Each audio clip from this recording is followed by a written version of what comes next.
Afghanistan is once again at the center of regional history, not because of a single event, but because of a pattern the world can no longer ignore. A few weeks ago, a regional security conference was held in Iran. On the surface, it looked like routine diplomacy, but in reality, it was something far more serious. A collective moment of reckoning about Afghanistan's role in regional security. Every key neighbor was present: Pakistan, Iran, China, Tajikistan, Uzbekistan, Turkmenistan, and one strategic power beyond the neighborhood, Russia. This was not symbolic attendance.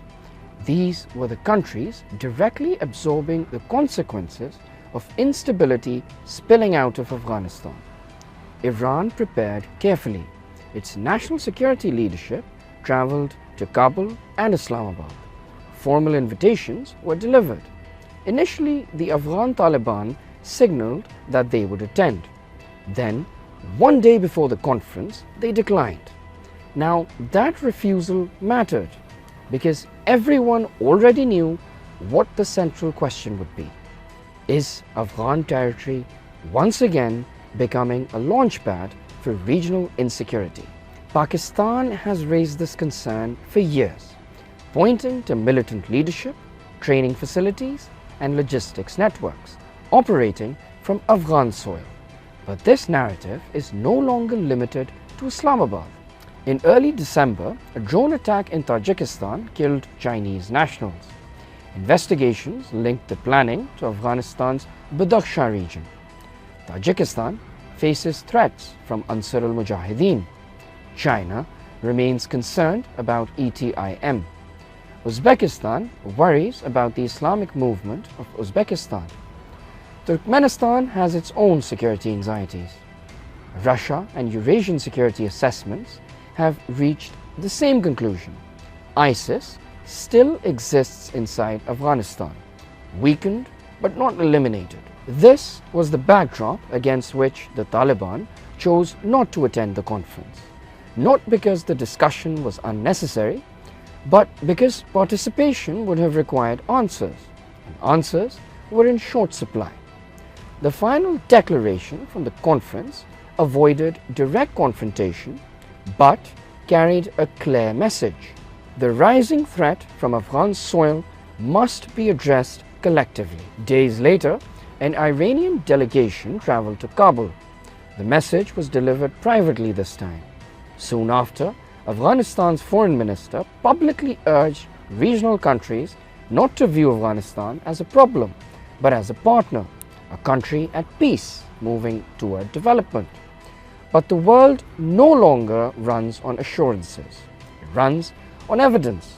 Shortly afterward, the United Nations released one of its most consequential monitoring reports on Afghanistan to date.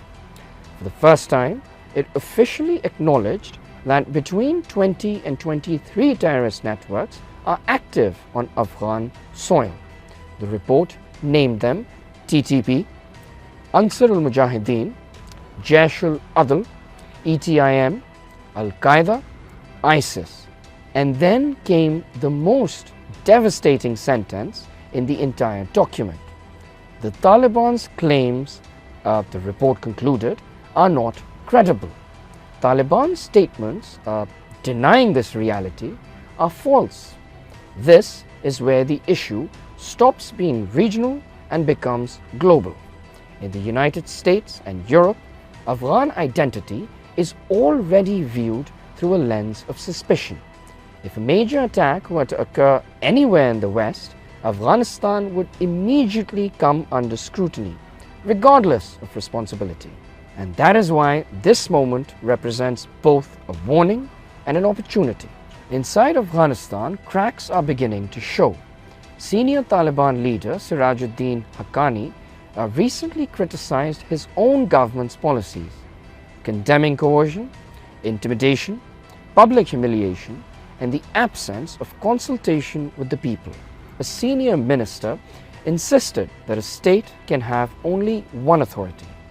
Then, unusually, the Taliban's supreme leader addressed the issue directly, calling for restraint, humane treatment of prisoners, and governance rooted in ease, not fear. International media amplified these internal differences. Even the UN report noted that directives from the top are not being uniformly enforced, hinting at divisions within the Taliban structure itself. Meanwhile, Pakistan has shifted its posture. A complex suicide attack in North Waziristan killed security personnel and harmed civilians. Islamabad summoned Afghanistan's diplomatic representative, issued a formal démarche, and concluded with a deliberate phrase: Pakistan reserves the right to self-defense. In diplomatic language, that sentence is never accidental. Around the same time, Pakistan quietly revealed another development: the arrest of a senior ISIS operative, Sultan Aziz Azam, a recruitment and networking figure from Nangarhar. At a moment when Afghan officials were repeatedly claiming ISIS leadership operated from Pakistan, this arrest told a different story. For Pakistan, it was an intelligence success. For ISIS, a strategic setback. And finally, in the Tira Valley, evacuation plans, compensation mechanisms, and negotiations suggest something rare in this region: an attempt to confront insecurity without repeating the endless cycles of displacement and neglect seen in the past. Afghanistan today stands at a crossroads. One path leads toward internal dialogue, regional cooperation, and collective action against shared threats.